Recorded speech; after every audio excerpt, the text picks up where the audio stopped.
On behalf of the BSI committee, the Book Sandwiching Committee, I would like to welcome you, which I've already done. We have some great books coming up for our talks the next 2 months right here at Martin Regional Library. The Demon of Unrest by Eric Larson is in October, and in November, we are going to hear about By Any Other Name by Jodi Picoult. I hope to see you there with all these wonderful shares. And I've already talked to you about the belonging to the Friends of the Library. Thank you for being here today. This is Jim's bio, and I didn't put my glasses on. He does something. You and I have something in common. We both teach English as a second language as a volunteer. He does Meals on Wheels. He's personally funded colleges for people recommended that work full time and were C students feeling that their attendance was good. I love that. That was about all you could ask them. I know that when I went to high school, this is Jim talking, high school, college, and law school, I worked full time. Oh, yeah. My attendance was near perfect. I remember how hard it was. My friends that teach universally say attendance is the best predictor of success. I love that. So it was a kind of niche self-funded scholarship for 3 students. Thank you so much.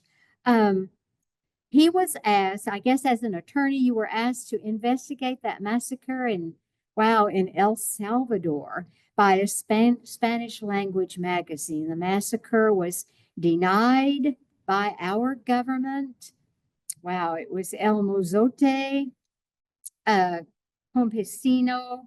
Oh, I could go on about that. The pictures that were denied, the New Yorker, you managed to get all that taken care of. Wow, maybe you'll tell us some more about that. He says, my law practice would bore and initiate suicidal thoughts in an insurance actuary and cause a person in solitary confinement to demand my expulsion before falling into a coma-like sleep. Okay. I represented banks, credit unions, and mobile home finance enterprises. My most interesting things about their representations were jury trials in rural Oklahoma. Oh boy. These would be of some interest in a colloquial sense, I suppose. My Vietnam experience was in 1969 to 1970. I survived, obviously. We're glad you did. My wife was 8 1/2 months pregnant when I left. Wow. I live humbly but comfortable in Northwest Tulsa, and I just told you about that. First, they lived in Terwilliger Boulevard in Tulsa and moved out there. I have my permanent residency card from the Mexican government. Our residency now is in Puerto Vallarta, but we are in the process of changing to San Miguel de Allende. Story attached has not been presented for publication. Jim, come on up and give us a book review.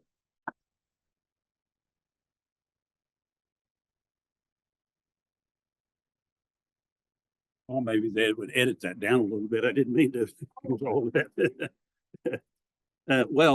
Good afternoon to everybody. How do you like this fall weather? Isn't this something? Trouble is that people from Hawaii are going to be trying to move here when they hear about it. But I need to ask, or like to ask a couple of questions before I start on the presentation. By a raise of hands, how many people have read The Adventures of Huckleberry Finn? I know you have. Great. Almost everybody, I think. How many people have read James? Well, okay. So you've read both. That's good. You look like an intelligent crowd. I was worried a little bit about the attendance. My wife had prepared some posters for the post out front that said free beer, but you look like an intelligent crowd. All right, the presentation. James by Percival Everett was published in 2024, as it says up there. And it's the genre is fiction and satire.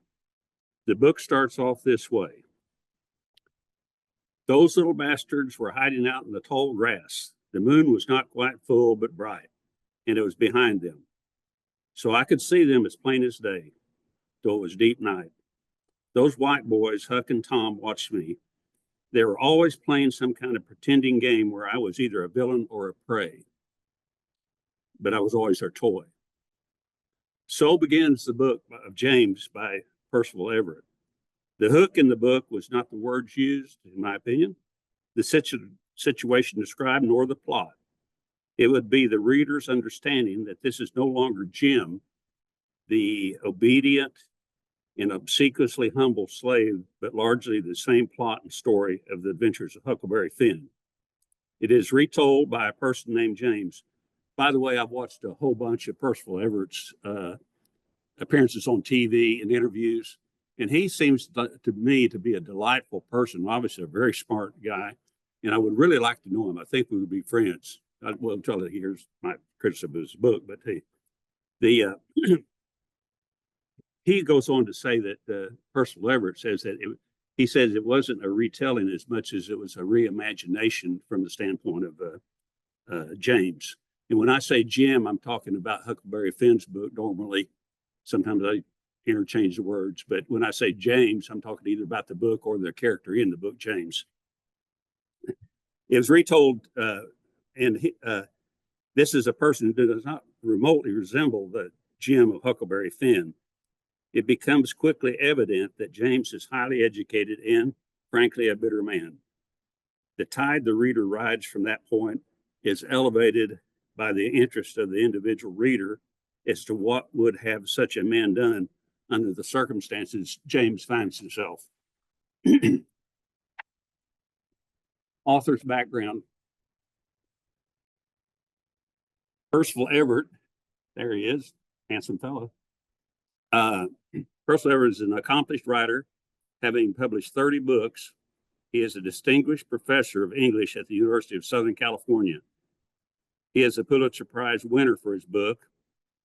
He has a Bachelor of Arts degree in philosophy, a minor in biochemistry from the University of Miami. He is truly a Renaissance guy. The guy studies hydrology, and he's got a book about that. And he wrote a book about trees. And one of his books, Erasure, was made into a movie called American Fiction, I believe. His influences were, but not limited, to an author named Robert Coover, Coover. I've never heard of that guy, but he's known for fabulation and metafiction. For those that are interested in the meaning of those two words, fabulation is a style or genre influenced by magic realism. When I think of magic realism, I think about a book that Joan Didion wrote, who I met in El Salvador down there years ago, called My Year of Magical Thinking. That's after her husband died. Metafiction draws attention to the fictional narrative by such means as directly addressing the reader. You know, like in a play where a guy turns around, like Shakespeare, starts talking to you about this means this. And it's sort of what I call the omniscient narrator. That is where a narrator knows everything about the story, including the thoughts and feelings of all characters. An example of such a narrator in her work you might be acquainted with the Jane Austen's Pride and Prejudice. The narrator knows the inner thoughts of both Elizabeth Bennet and Mr. Darcy. Sensitive to you, listeners, inner thoughts this is getting very boring. I'm going to move on to something else. His favorite writers were Lawrence Stern. How many remember Lawrence Stern? Oh, Ace. He wrote Tristram Shandy, and his other favorite authors, and he had more, but Lewis Carroll, Alice in Wonderland, and Gertrude Stein, who was the Beat Generation lady out in the purpose of the book. Well, I imagine one of the purposes of the book, as low and common as it may sound, was to make some money. However, I can say with great confidence, and here's a chance to quote Mark Twain, I'm as confident as a Christian holding 4 aces that I know his purpose. It was to give the agency to James. The landscape occupied was not wandered by Huck alone. In James' agency, he showed how he experienced it in a different way. And the reason I'm so confident that that was his purpose, Percival Everett said so in one of the interviews I watched on TV. My thesis about the book and its purpose is, for me, this is the most difficult part of this presentation for me personally. I was raised in southern Oklahoma, Chickasha to be exact. We were all surrounded by overt prejudice, racism, Jim Crow laws. We had only white water fountains, restrooms, hotels, restaurants, school. I saw it and I breathed it. I knew it was wrong, but it tarnished me. As a boy about Huck Finn's age, I read The Adventures of Huckleberry Finn. I think I was 8 years old when I first read it. Its example did more to me to show me how foolish and wrong was the treatment meted out to Black people than anything in my life to that point. I was very impressed with it. Glad to read it. Not too long after that, the Civil Rights Act pushed through by a white Southerner gave me some hope. So how did that affect my reading and understanding of James? Well, I adore Mark Twain. I've read most of his writing. I won't say I've read everything he's ever written, but everything I could get my hands on. Well, I'll give you the analogy. It's like if your mother and father, who you adored, your father died. Your mother took up with some fellow that comes in and courts her, and they get married, and he talks her into selling the family business, which had finally become very prosperous, and to spend that money and travel on your inheritance money. The door is answered by the man when you go over to visit your mother. And he says, dropping by was not tolerated anymore, and you must call and give notice. The man is also wearing your deceased father's monogrammed robe. Summary. Plot. It is a satire of the adventures of Huckleberry Finn. Huck, an abused child of some 11 or 12 years of age, has run away from home because of severe and violent mistreatment. Huck and the slave Jim meet on the Mississippi River. Jim is a runaway slave who learned he was being sold away from his wife and children. Now, I apologize. You all know this, but I thought maybe there were some of you may not have read Huckleberry Finn. He had indeterminate plans to get his freedom and buy his wife and children out of slavery. They dodged slave hunters, people who might turn them in, and put up with fraudulent fraudsters who tried to take advantage of their graft and their naivete. In Percival's version, version is satire. James, the alter ego of Jim, is a self-educated man of above average intelligence. He gives James a voice of sophistication and cunning, but one which could change if circumstances required to avoid the brutal treatment educated Black men might endure. James's entire voyage with Huck is markedly different than that of Jim and Huck, in that James is clearly in charge, whereas in Twain's story, there was a sweetness of camaraderie I felt in the story. The main focus and key aspects of both books was the morality of racism and the conflict between moral duty and legal duty. The main character in the book, James, was of course James. His role was to show what an educated Black slave would do under the circumstances set out in the adventures of Huckleberry Finn. One striking exception would be the end of the book. I was going to say there's a spoiler alert here, but I'm going to assume everybody knows the end of it. It appears they do. And I'll get to that a little bit. The setting was the 1830s to 1840s southern Mississippi River states, starting from Missouri. Well, at least that was a time period in the Adventures of Huckleberry Finn. Everett played a little fast and loose with that. He depicted Civil War soldiers in uniforms in some scenes. And I suppose it was for literary effect that he found worth the breach of chronological fence. But you've read it again, and I admire that. I've read it several times, and it's so interesting about how any book, when you read it at a different stage in your life, particularly when you talk about when you're very immature and later, how it resonates with you in a different way. It was always positive, though, The Adventures of Huckleberry Finn. Key aspects of the book. The key aspects of the book are, as mentioned previously, the changed relationships and dynamics of an educated and well-read Jim's new agency as James. Excuse me. It is a satire on the original book. So I'll get off tangent a little bit here. Satire to me needs to involve a comedic expression or comedy. I didn't find a whole lot funny. I'm just funny in the book James. I don't know. Maybe if anybody feels differently about it, I'd be interested in here. But it wasn't. The endings are entirely different as is the book's tone. James represented an interesting use of literature as a social commentary through satire. Everett was clever in the usage. As I said, he's a good writer, and the book won a Pulitzer Prize. I want to ask you a question now. You all, audience. Who remembers these books? His Family by Ernest Poole, published in 1918. Anybody? Scarlet Sister Mary by Julia Peterkin, 1929. Laughing Boy by Oliver Lafarge, 1930. Tinkers by Paul Harding, 2010. Diane? Oh, okay. Get an A too. The Less, appropriately named, I guess, by Andrew Sean Greer, 2018. Okay, that's one of the more recent ones. Can anyone guess what these have in common?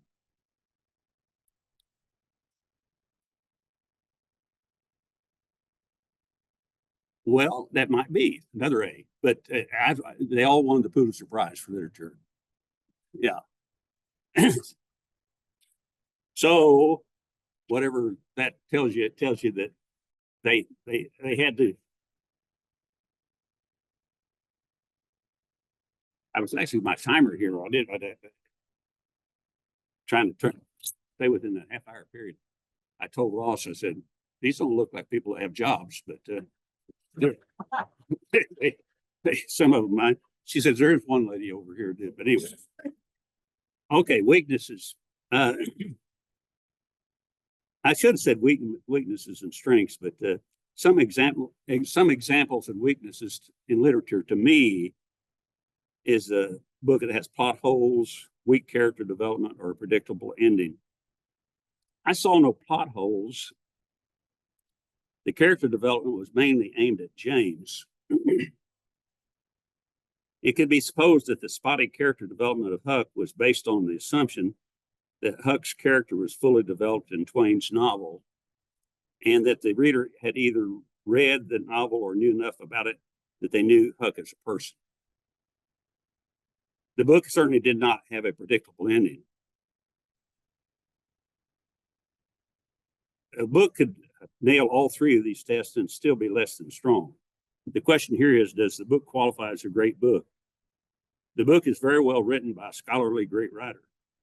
Obviously, such subjectivity colors any conclusions, but it has been suggested that James should be taught in English classes along with The Adventures of Huckleberry Finn. You've heard that suggestion, I think, and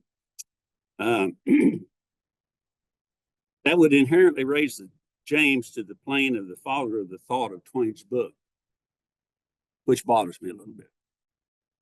Would I suggest one not read the book? No, not at all. It should be said that the book's context as a story in literature strongly depends on the base camp of The Adventures of Huckleberry Finn. Can the book stand alone if the latter book had not been enshrined in literature? Maybe, and maybe not. That's my summation of the book itself. Here's my take on the book, James. Percival Everett is a good writer. His writing is crisp and understandable. He carries dialogue very well. Often a writer's different characters all sound like the writer himself. And that makes sense because just like they say in dreams, every character in your dream is you because you're imagining that character.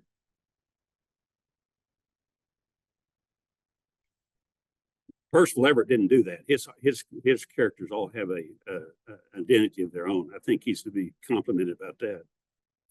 Mark Twain was a writer of renowned significance. His personal life was somewhat of a mess. He was really good about running through money and going broke. He did it many times. He had some kind of a contraption. It was a mechanical typesetter that sounded really good, but he married a lady above his station, I think you'd say. She was a sophisticated lady of some cultural significance and with the people of the time, which were robber barons, I suppose. But he managed to go through her money too. Mark Twain was a brave writer. I do not see Everett as a particularly brave writer. Now, I'm not accusing him of anything. There's nothing that I'm just talking about this particular book. There may be some other books or other literature I'm not familiar with that might prove differently. Proposing equality, and this is the reason I say this, proposing equality among the races would not be considered innovative or brave today. It certainly was in Mark Twain's time, and it really was in Mark Twain's time. Twain and Everett both wrote in fiction in their respective stories of Huckleberry Finn and James. So were both truthful writers. Mark Twain might describe fiction as a Christian's dispensation for lying. That's not Mark, that's me. I thought that sounded good. So can fiction ever be untruthful? At the risk of mixing metaphors, when does fiction become untruthful? I'll get back to that in a minute. Huck Finn is an acknowledged great literary cornerstone. Ernest Hemingway said all American fiction, all American literature comes from one book by Mark Twain called Huckleberry Finn. James has been touted as a book that should be taught as an equal or perhaps a rebuttal. They both use a literary conceit, and herein I find the great difference in the meaningful importance of the writing and the validity of comparing the books as literary equals. The literary conceit in James is that Black people in the time of slavery used a vernacular of poor and mispronounced English to feign a humble and downright obsequious tone to protect them from the white man's wrath. The conceit in Huck Finn, The Adventures of Huckleberry Finn, is that a white person could join a Black man in fleeing when doing so also meant that he was aiding in the escape from slavery, a crime in all states where owning slaves was legal at the time. In The Adventures of Huckleberry Finn, he was a little boy, 11 or 12 years old. He was a little racist. Now, when I say little racist, I had it pointed out by my associate here, who was working the slides, that he wasn't a little racist. He was really a racist, but I mean, he was a little guy that was a racist. So anyway, because his teaching at the time, Huck Finn's teaching at the time, would have allowed nothing less or better. He had a spotty, if any, formal education. He was subject to severe physical abuse by his father. To say he received mental abuse seems obvious. A boy who receives physical assault from his father spends much of his life in wondering why, acting out in various ways and always seeking a father figure. Huck finally fled his father. His father was called Pap, P-A-P, for good, he hoped, and arranged the circumstances as if he had been killed. And I would have described the circumstances where he slaughtered the pig, but you know about it. Jim, a Black slave, had escaped captivity after he caught news that he was being sold down the river and would be separated from his wife and family. They join up in the Mississippi River and form a bond of convenience at first that later turns down into a loving relationship that could pass as father and son. Their respective situations were presented by Twain in times in a suspenseful fight for their lives and freedom, and at other times in humorous gambits described in their own inarticulate wording. Many of their escapades were laugh out loud funny. They could quickly turn into hair-raising danger, in Jim's case, mortal danger. James, the Jim in the slave's alter ego as Everett portrayed him, was better educated and smarter than anyone on the river. He was characterized as a student of Voltaire and Locke. In Everett's insatiable use of poetic license, this knowledge was obtained by hours of use of a judge's library. One must not ask how such conduct was managed over the years without being caught. James himself states that the mere act of trying to read or write could have had deadly consequences. Well, okay, moving along. James is also given the gift by the author of the King's English, perfect grammar and pronunciation as well. If my memory serves me, any of the Black compatriots that he has or he runs across do also. I'm talking about James now. But where they learned it goes unexplained. They just simply don't use it around white people for fear of not looking dumb and therefore stepping out of their place. And admittedly, in the South, it could have been more than just a little problem. However, the principal conceit failed the credulity test, in my opinion. Poor, uneducated, and scared black slaves did talk much like presented in the vernacular that James said was put on. History verifies this. History also recognizes that people like Frederick Douglass, which I really think that was a person that resembled James, a wonderful person, one of the really epic stories of American history, Frederick Douglass. Being like James, as he is pictured, Douglass, was also a historical anomaly and a sense of greatness. If one of Everett's intentions was to say that with equal opportunity and education, there's no distinction between the races, we all pretty much agree on that now. What is racism? I define it as the characterization of people of different colors or different ethnic origins as having immutable differences, immutable, can't be changed differences. We know that's not true. However, back to the question I said earlier about untruthful fiction. Rephrase slightly, when does fiction have to be truthful? My answer is that when a writing is endorsing or ruled by presentism, it is untruthful. Presentism is a contrived word for castigating past actions, people, etc., through the lens of present knowledge and perspectives. Am I accusing Everett of that? No, not necessarily, but his writing in James could be taken to mean that. So what? Why can't I let it go? Everett, why can't I leave him alone in his conceit that let's pretend of language that was carried out through the book?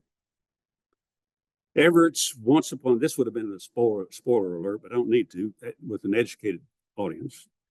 Once Upon a Time Hollywood ending, remember that movie, Once Upon a Time in Hollywood, is about the Manson killings. His Once Upon a Time in Hollywood ending is completely over the top. However, James might make a best-selling movie because of that. Maybe an unconscious eye was cast in that direction when he was writing the book. I'll tell you, I'm probably approaching my half hour, but I will tell you one of the things he said in an interview on PBS that would suggest that was true. One of the few criticisms I have seen of Twain's Huckleberry Finn was his feel-good ending where all fell into place. I have maybe Twain's ending was not inconsistent with the book's tone. In a way, the ending of James by Everett was not inconsistent with its tone either. James definitely has a visible bitterness. I would have been bitter too if I'd have been James. But bitterness, justified or not, always draws into question the fairness of its author. I've got two granddaughters, and one of them is terribly bitter about something that happened at school and is ranting and raving in her little theatrical mind about things. And I think, I bet there's another side to this story. But anyway, bitterness, justified or not, always draws into question the fairness of its author.